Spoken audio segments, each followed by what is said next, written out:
Farmer cup 2026 साठी नांदगाव सुदोमधील जो महिला बचत गट आहे, एकता महिला बचत गट, त्यासाठी आज आपण त्यांच्याकडून जीवामृत हे जीवामृत तयार करून घेतो. त्यासाठी या गटाच्या ज्या आहेत शारदा, याची थोडी माहिती सांगते. शारदा. नमस्कार शेतकरी बांधवांनो, मी शारदा तांदळे निमंत्रक म्हणून काम करते आणि फार्मर कपमध्ये आपण सहभाग घेतलेला आहे.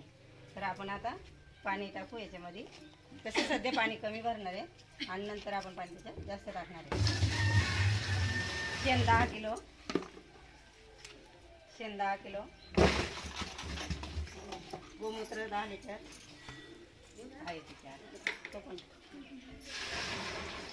बेसन पीठ 2 किलो, 2 किलो बेसन पीठ, गुळ 2 किलो, 2 किलो गुळ, जीवाणू माती मुठभर,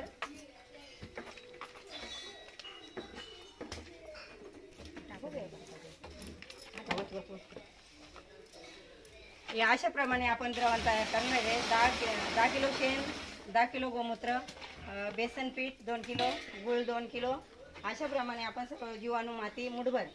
तर याच्यासाठी आपल्याला 48 घंटे लागतात. 48 घंटेमध्ये आपण आपण हलवून घ्यायचे घड्याळाच्या काट्याप्रमाणे तो स्थिर ठेवून द्यायचे, परत हलवायचा नाही. मग त्याच्यामुळे आहे ना आपले ते जीवाणू येत नाही का, तयार होऊन वरच येतात.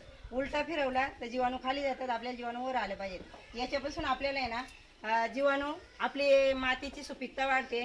तसंच प्रकारे आपले सूक्ष्म जीवाणू तयार होतात आणि फवारणी जर केली जीवामृतमुळे तर त्याच्यामुळे आपली फळ फूल याची कमतरता कमी भासत नाही.